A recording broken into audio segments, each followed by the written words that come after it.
Tanya Pak, tadi itu di dalam debat beberapa kali kan Pak Prabowo mengajak Pak Anies buat ngopi bareng untuk menjabarkan data ya. Apakah ajakan ngopi itu akan disetujui gitu Pak, diterima gitu? Itu yang pertama. Dan yang kedua, tadi juga Pak Prabowo menyinggung bahwa Pak Anies itu tidak cocok untuk berbicara soal etik. Itu aja sih Pak. Oh, sama satu lagi, ada titipan rekan. Yang tadi di terakhir, apakah Pak Anies sempat bersalaman dengan Pak Prabowo waktu selesai closingan? Ya, terima kasih, itu aja Pak. Ya, gini, pertama, Presiden akan menjadi panglima diplomasi dunia, dan itu artinya berada di forum-forum global, menyampaikan pesan Indonesia untuk dunia. Selalu dalam kesempatan-kesempatan seperti itu ada protokolnya. Dan tidak mungkin diberikan kesempatan berbicara berjam-jam untuk menjelaskan. Ada batasannya. Justru kepemimpinan diharuskan bisa menguasai komunikasi supaya gagasan bisa disampaikan dalam waktu yang diberikan.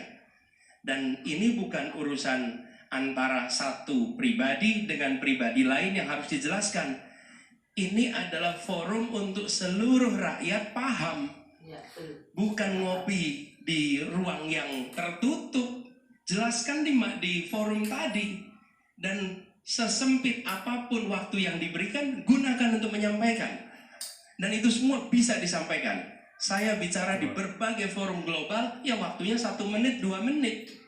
Tapi saya pernah menyampaikan di depan Sekjen PBB dalam waktu 2 menit. Dan gagasannya kemudian diterima oleh Sekjen PBB. Artinya apa? Ya memang kita harus menggunakan itu. Ini bukan antar pribadi. Jadi saya ingin garis bawahi, ini bukan ngopi bareng ditunjukin data. Keterbukaan di dalam menyampaikan pendapat itu penting. Dan transparansi itu diwujudkan. Bukan dalam bentuk kata-kata. Itu pesan pertama. Jadi ini bukan antar pribadi, tapi justru untuk rakyat Indonesia. Yang kedua,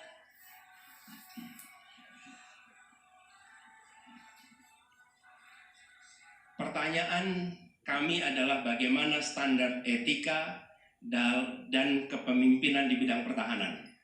Seperti saya katakan tadi, semakin kompleks organisasi, semakin harus menjunjung tinggi nilai.